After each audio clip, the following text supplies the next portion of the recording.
I just saw it on social media because I get all these messages. I'm telling you, as soon as this show ends, go right to Instagram, go to Savage_UFC, one of the great, funniest posts of the year so far. Gillian the Savage Robertson, the great Savage. Welcome to the show. What's up, G? What is up, guys? How are you guys doing today? Dude, that was a good post. That was a good post, G. I didn't see this. What about just 5 minutes ago? She was doing it in the green room. How did you see it? It was 5 minutes ago. Dude, I think that's why my computer phrase. I'm doing 5 things at once. Always. I knew you were the problem. Dude, how good is Fareed Basharat, G? He's a stud. 13-0, hasn't lost. Oh, yeah, both the Basharat brothers I'm a huge fan of. Always have been since their first fight in the UFC. You could just see, like, the crispness in their hands. You know, there's something special. Oh, yeah. The way they move their feet, too. I just watching them drill with each other. I told them one day, I was like, I'm so jealous of you guys. I was like, why couldn't my parents have just made another me and I could just have a permanent built-in training partner? Oh, man. I remember, like, this was years ago when I was probably like 19 or 20. Tammy Musumeci, Mikey Musumeci's sister, she was coming to ADT for a little while, and she said the exact same thing. She's like, yeah, I just go home and I train, and me and my brother, we drill in the garage all day, then we study, then go back to the garage and drill. I'm like, that must be nice, isn't it? So jealous. Must be nice. But it would be unbelievable to see one day Elle Dawson and Gillian Robertson train a session. That would be unbelievable. But the last time we've talked, fight announcements happen. Maybe people are texting some other people super early in the morning, but we made it happen. We did. But G, you got fight news, right? Can we tell? There's even someone here saying, "Hey, I'm not on Instagram. I didn't see it." So G, when are you fighting next? So December 13th, I'll be fighting Eisman Lucindo. It's really like the only matchup available above me. Most of the girls are currently matched or have some or just fought literally last week. Even Lucindo just fought recently. I just think she's a smaller girl. She can do a quicker turnaround where I'm like everybody's either just fought or has a match coming up. So she's pretty much the only one available for December 13th. And what I'm hearing is it's going to be in the Apex, which is just great. That's Apex. Wait, it is in the Apex? Originally, I was told it was going to be the last pay-per-view of the year, and then they moved it around. They moved dates around. So this is actually quite funny because there was like a post that it was wrong, but there was like a random guy on social media was like, oh, this is the confirm. I think it was supposed to be December 6th. They like confirmed this is 100% confirmed the card for December 6th in the Apex, and you were on it, and Grant was on it, and he's like, huh, that's interesting. Yeah. But imagine Grant and G on the same card. It's going to be in the Apex. You are in the Apex. Yeah, they originally told me December 13th was going to be the pay-per-view day, and then I literally found it out through like other people through like social media and stuff. And I hit up my manager again. I was like, hey, are you sure it's going to be a pay-per-view? So she hit them back up and they're like, oh, we changed it to the Apex. We put the pay-per-view the week before now. Oh, so it is a pay-per-view now. That's wild. Okay. The December 6th card is in the T-Mobile. Yeah. And but usually on the 13th, G, like the last couple of years, they've been coming to Florida. I don't know if you remember, like 2-3 years ago was in Orlando, and the last one was on Tampa. So I know, dude, this is what I was saying. Imagine if Grant, Dawson, and G was on the same cards. I might even have to buy Apex tickets. That would be crazy. Ooh, I'll sit with you. You can buy my ticket. Oh, I would buy your ticket. That sounds good. Sounds about right, El Dawson. Yeah, so I'm super excited for this fight. Not super. Well, I don't. Even the matchup isn't super exciting for me, honestly. I feel like I would like something a little bit higher up at this moment, but I'm like, I don't know. It is what it is. I'm just happy to get back in there before the end of the year. At this point, I'm happy to keep my name in the mix, keep me relevant, and even if we got to do it at the Apex, we're gonna do it. And G, just as you know, my 2 cents on it is one, they're going to have a new champion next month. So for you to get a win, doesn't matter, where she's ranked. She's not, crazy. She's not out of the rankings by any means, but to me, get a win, especially a stoppage. If you get a stoppage, you're right in that spot. You know what I mean? Like I said, we don't know isn't Limoges and Suarez is fighting this Saturday. So like, who knows what happens in that scenario? I just feel like if you get a finish, that poster the UFC's been wanting to make of Gillian Robertson versus Mackenzie Dern could happen. Could happen. Very well could be a title fight early next Yeah, I was definitely really like, I guess, I don't know, have my eyes on this weekend, because I feel like it does depend almost who performs better, if it's me or Tatiana, because I think Tatiana does win this weekend too. And I'm like, I think that's going to determine who deserves the next title shot necessarily. Like if I can go out there and really put on a show, or if like she can go out there, get a quick finish, I'm like hoping like we get a decision win maybe. I'm hoping it's nothing impressive, and then I can go out and put on a show and really deserve my title shot. But I really think it's like, if she puts on a good performance this weekend, it's probably going to her first before me. I think that's an interesting matchup. Oh, sorry. Just guys, hey, Piera, very good mixed martial artist. Hopefully she has a great career in front of her. To call her a monster right now is pretty disrespectful. I don't think she's that great of a mixed martial artist right now in the fall of 2025. Just want to throw that out there. Just my 2 cents. Fair enough. What the heck was I going to say before Dave said I think that's an interesting matchup too, because I feel like Lemos and Tatiana Suarez is a fight where if Tatiana wins, I would expect it to be very dominant. While if Lemos wins, I would expect it to not be as exciting, if that makes sense. I don't know if you're in agreement there. So I think it would depend who wins that fight as well. I think that, honestly, I just see it going Tatiana's way. I think Lemos might have a puncher's chance.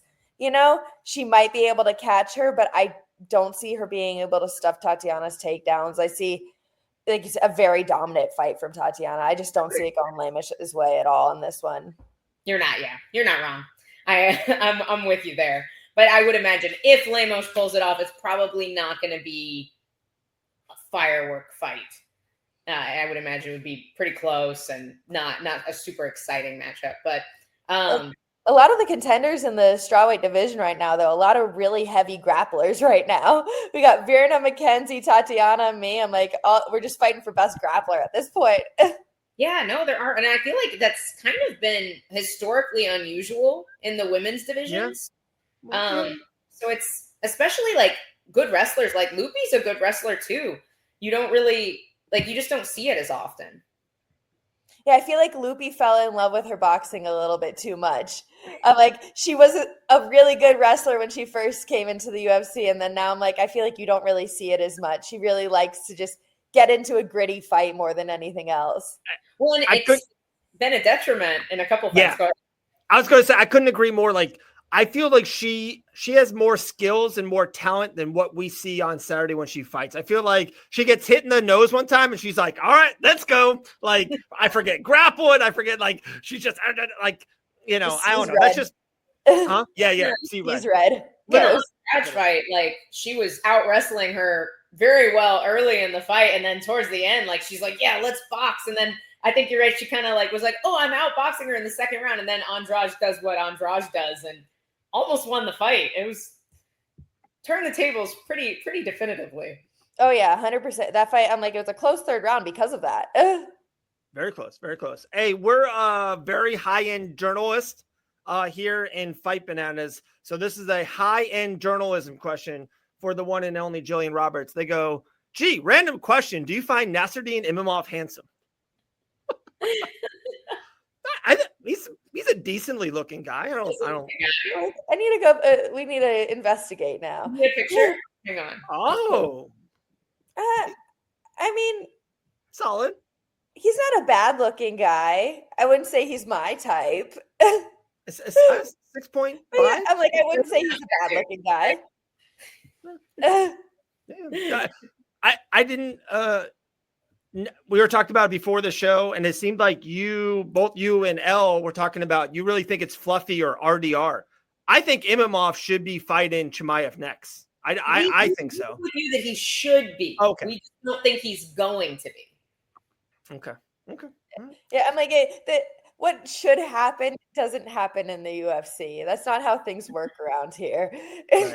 Right. One more question for you. Then we have another fun guest coming through this Saturday. G, not even one event, two events. It's the first ever boxing, big high-end boxing under this TKO UFC umbrella. I would just love your 2 cents. I know you're not the biggest boxing fan. Does this fight intrigue you at all? Does this make you want to watch it more that it's under the umbrella? Like, have you seen it? They've had embedded. The UFC's all in on this fight. I definitely think it's huge for the UFC to bring boxing underneath the umbrella. I think, I don't know, the more eyes you can get drawn to the banner, the better, and especially under a banner like Netflix. I mean, like, that's absolutely amazing. You know, such a huge platform. Me personally, like, I don't know. I've never been intrigued by boxing. Even, I will say, like, just the singular sports in general. I've never been hugely intrigued by just jiu-jitsu either, or just wrestling, or just boxing. I'm like, the sports by themselves don't fascinate me as much. I just like watching MMA. So I'm like, I probably won't be watching it, but I think it's great for the sport. I love that. I got another journalistic question for you, G. Can you give me, what's the name? If I say there's a fighter outside the UFC, you know, maybe strawweight, maybe, flyweight, who's the best female fighter who's outside the UFC? I think it's someone who had an absolutely amazing win this last week and flawless performance from start to finish. Anna Melisano. Ding, ding, ding. Look at that. Question is answered. Welcome to the Fight Banana Show. Dude, by the way, greatest nickname ever. Bandana Anna? That's like that's the GOAT. Like, I'm a high-end savage person. That's a great nickname. Thank you. It's actually a funny story behind that. Whenever I started boxing as a child, for USA Boxing, you can't have any hair like sticking out from under your headgear. So I used to like put on a bandana and I'd wrap all my hair up in that. And then, so I walked around in bandanas all the time. And then I posted some throwback pictures. One of my teammates was like, Bandana Anna, we got to bring her back. Bandana Anna. What a nickname. Anna, do you remember 3 or 4 years ago, you were training with G actually down there in South Florida? We had breakfast. Do you remember that day? Yeah, that was the first time I met you. There you go. All right. Making the espresso. Remember, it was like the funny hot tea. Someone was drinking. What else? I said, so I'm the only one here that hasn't met Anna. Yeah. Out of the loop. Hi, nice to meet you. Out of the loop. I've actually seen you fight because we're both managed by Iridium. So I like saw you on their page a bunch. And I was like, oh, go check her out. So I've been following along for a while now. Oh, thank you. Of course. Massive fans. 5-1. I easily the biggest victory of your career. First round stoppage. Lydia Warren had a lot of buzz around her name over the last couple of years.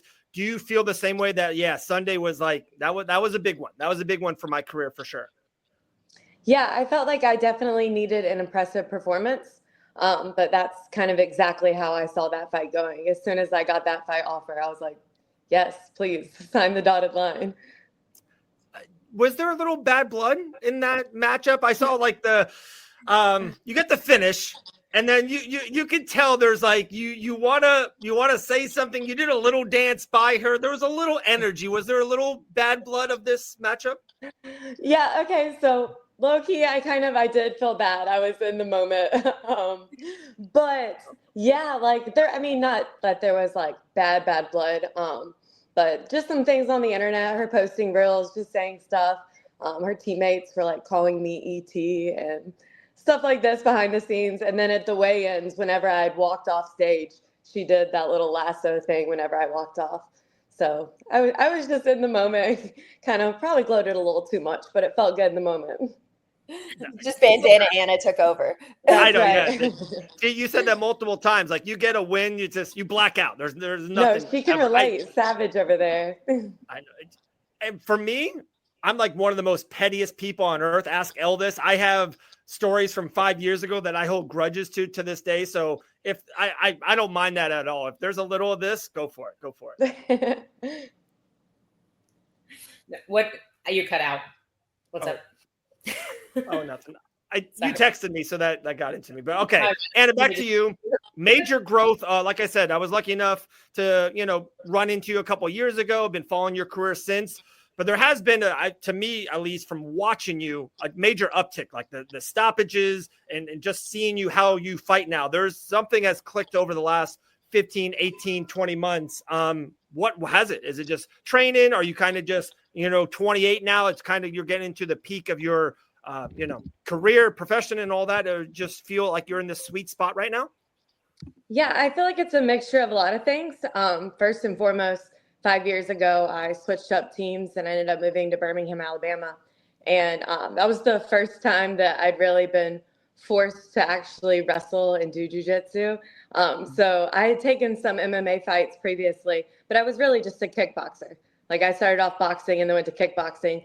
And then they're like, do you want to fight MMA? So I was like, yeah, sure. And my thought process behind it was I have little gloves on and I'll just go knock these girls out. But that did not happen.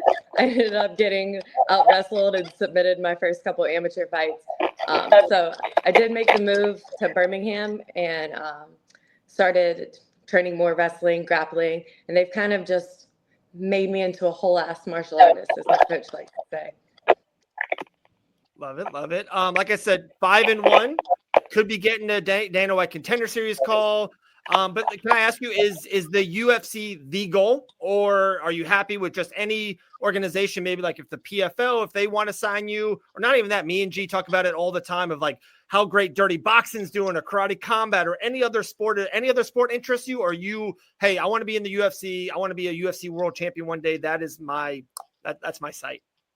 Yeah, I think all the other promotions, they're great, but for me, it's always been the UFC. So that's where I want to call home very soon, hopefully. You just sitting by the phone waiting for the call? I am. Been blowing up my managers. I'm like, so any word? It has to be coming soon. I'm like, after these last couple performances, you've looked absolutely phenomenal. And I've told you for a long time, I believe you're at that level. I'm like, you really just performing on the stages that you are now, and there's no way that call is not coming. And you're right in the middle of Contender Series season too. Like, this is the time, right? I'm hoping. I saw there's a name on your amateur record. I think in today's MMA industry, we do see a lot of people not taking as tough of fights on their amateur records. There's a name that stuck out to Dave and I, Carly Judice, who I'm a big fan of. She's so much fun to watch fight. Elle loves her, okay? Elle thinks she's the second greatest fighter in the history of the sport. She loves her, okay? I am right there with you. I will never fight. That looks terrifying to me. I'm going to grapple with you every time. But she's so fun to watch. Tell us a little bit about that fight and just watching her go into the UFC. How do you feel about that? Yeah, first and foremost, huge Christy Carly fan. That is someone, like, from the second I met her, she was super respectful. You could just tell, like, when we went to weigh-ins, like people that are very experienced, they carry themselves differently, like they don't need all the antics and stuff like that. And she was just, I could tell by the way she carried herself. I'd watched her fights. I took the fight on like a 3-week notice. But they're like, hey, you want to come fight this girl, Carly? And I watched her and I was like, that looks like a fun fight. And my now husband and my coach and my manager were all like, Anna, hold on a second. Like, are you sure you want to take this fight on a 3-week notice? And he's like, this girl's good. She's good all the way around. And I was like, yeah, let's do it. So I kind of talked them into let me take it.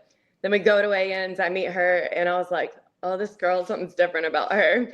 And then as soon as we started the fight, it was a title fight. So we went 5-3s and we just stood in the middle of the cage and exchanged the whole time. It was awesome. That's awesome. Yeah. That sounds awesome. I love it. So we're on this side of it and we're lucky enough to pull G with us once in a while with her doing the shows and podcasting and some watch alongs. Anna, like, are you a massive fan of this side of it, of podcasting and content creation? Do you not like this side of it and just really strictly on fighting? And if I said 5-7 years from now, would you be like, oh yeah, I would love to do whatever it is, commentary, podcast, and whatever this side of it? Do you like it or not really? It is something that I definitely need to get better at. I want to like it. I've never been the person that's super comfortable in front of a camera and like recording myself and stuff like that. But it's definitely something I think is amazing. And if I over the next couple of years grow and do become better at it, then for sure. But I think at the end of this, I've always seen myself owning a gym. Ooh, I like that. I like that. Would you think you'll stay in the Alabama area, or maybe head a little further down south to Florida? I absolutely love Florida. Every time I come and see Gillian, I come home and I tell my husband, I'm like, we could move there. I love Florida. But yeah, we won't stay. Do what? No state tax. It's like free money down here. Like Florida pays you to live here. It's amazing. I think the sticker price from Alabama to Florida might be. I was just for funsies looking at apartments, and I was like, okay, that is like triple my rent for a 1-bedroom. Yeah, but we would probably end up moving away from the Birmingham area, away from Alabama whenever I retire and all this is said and done. Yeah, I'm like, it was definitely a little bit of a shock to me moving to South Florida, figuring out how much a 1-bedroom apartment is. Yeah, South Florida is different than where I live in Port Orange, Florida, with like it's a family place, I guess, but it's expensive. But it's the no state tax thing is a big thing. I couldn't imagine like you get a weekly check or a monthly check, however people get paid, I guess, and then like 10, 15, 30% of it's just gone automatically. I don't understand that. Like, why would you want to live in a place like that? It's wild to me. Wild. Hey, but all right. Yeah. Back to fighting. This weekend, UFC Noche. I love this main event. We've been asking everyone, do you like Diego Lopez or Gene Silva to kind of keep that Fighting Nerds together? Keep one of those O's together for the Fighting Nerds. For me, I'm a big Diego Lopez fan, so I'm going to go with him. Love it. Let's go. Do you feel like, how do you think he gets it done? How do you see the fight going? I feel like he's dangerous everywhere, but I think he's definitely grown over his past couple fights. And even through his losses, I feel like those were good for him. But I think maybe we go in there and we get a knockout. Ooh, I love this. Dude, Bandana Anna, 5-1, 28 years young, a massive long career in front of her. Is there any sponsors you want to shout out or your socials, anything? The floor is yours. We'll give it to you and we'll let you run. We appreciate your time.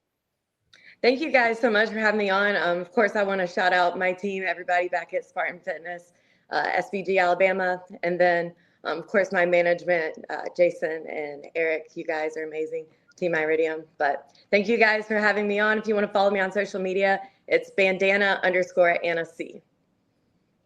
Dude, that's one of the best nicknames ever. That is so good. I love it. Massive fan, Anna. Always good to talk to you. Hopefully we'll talk to you soon. Yeah, chat soon. Thanks, guys. All right, there you go. Bandana Anna. What a stud. 5-1. It's a bad time. Dude, gee, appreciate it. Like, dude, you brought that I remember we were doing some kind of video. We did some kind of video with you is 4 or 5 years ago. I remember it was an all-white gym, a grappling gym, and it had big poles in the way. Do you remember that? So originally I met Anna a long time ago. Me and Dean went on a road trip up to Wonder Boy's school, and she was training there. So that's originally where I first met her. She was training under Wonder Boy. And I just went up there for like 2 days. Me and her sparred. I was like, this chick is good. And then whenever Dean and I were kind of doing our own thing, we were training in Port St. Lucie. That's where Dave met up with us in Port St. Lucie. It was actually at Indoor Martial Arts in Port St. Lucie. It's a little tiny school, but we went over there, got some work in, and it was just like me, Dean, and Anna just mixing it up. And I'm like, I think I've brought her down for 3 or 4 camps at this point. I think she has the perfect style to counter me. Like she's my kryptonite, Yeah. Her type of style is like the hardest style for me to fight. So I absolutely love bringing her down for camps because she just pushes me every single time. She gives me such a challenge. So I'm like, it's a perfect look for me, especially when my last couple of camps have been against great strikers. So I'm like, that's exactly what I've needed. I feel like every time we've talked about talented fighters outside the UFC, Anna has come up, and it's kind of strange. We've waited this long to have her on the show, so I'm glad we get to finally chat with her. Yeah. It was fun. I was gonna say, I've told her for a while. I'm like, the UFC is calling. They're calling. They have to be soon. It's so funny. Girls. Sorry, Dave. I'm sorry. Go ahead. No, you're fine. You're fine. I'm sorry. I'm a second behind. My Wi-Fi's wonky. This But is the on morning Sunday, show. you guys talked about her, and I put it into the app that I put stuff in to create content, and then that was the first thing. They're like, that was the first thing, and I looked her up. I was like, holy crap, she's fighting tonight. So we posted that. She said, thank you so much. She's like, you guys are awesome. I was like, dude, after you win, come on the show. She's like, done. It was just like quick. I even texted G after. I was like, dude, Anna's coming on Tuesday. So yeah, we never had her on the show. Pretty wild. Yeah, it's But crazy. also funny you bring up Wonderboy Thompson in this gym, because pretty soon our next guest, G, I don't know if you've seen this movie. Elle really got me into it. It's Paperweight on Amazon Prime. It's like an hour documentary kind of. Really It's about good. a musician who wants to, have one MMA fight. He's like kind of in his 20s, just a normal dude. He's going to come on the show here any minute, but like not overly like athletic. I don't want to, you know what I mean? Not the craziest athlete of all time, but wants to fight. So he goes into a whole camp and he trains. What is it? It's Upstage, right? Upstate karate. It's Upstate wonderful. karate. And then at the end, he kind of has this little fight with Wonderboy. It's awesome. So go see it. It's on Amazon Prime, G. Pretty cool. Oh, that's awesome. I've been diving into documentaries like hard lately. So that's definitely the next one on my list now. Well, and I feel like we don't get a whole lot of like great raw MMA docs anymore. Like we just haven't seen very many. So I thought it was really cool. It was very fun. And it's short too. Like it's not super long. Like you can watch it in an hour. Highly recommend. Yeah, for sure. And actually he's just in the green room. So we'll introduce him, and then after that, G, we'll let you run talking about it. Andrew Oliver for Paperweight, Amazon Prime. What's up? What's up, Andrew? Hey, how's it going? Good, man. How are you, dude? We just sold it. We got you another buyer in Gillian Robertson. So there you go. Heck yeah, I heard you glazing us up here while I was waiting in the green room. Happy to. All true. Very cool. Well, G, we appreciate you. We'll talk to you over this weekend. Wish we would be there live in the same area, but maybe next time. Maybe next time, G. Maybe next time I'll get you guys. All right, there you go. The great Gillian the Savage Robertson. Later, G. All right.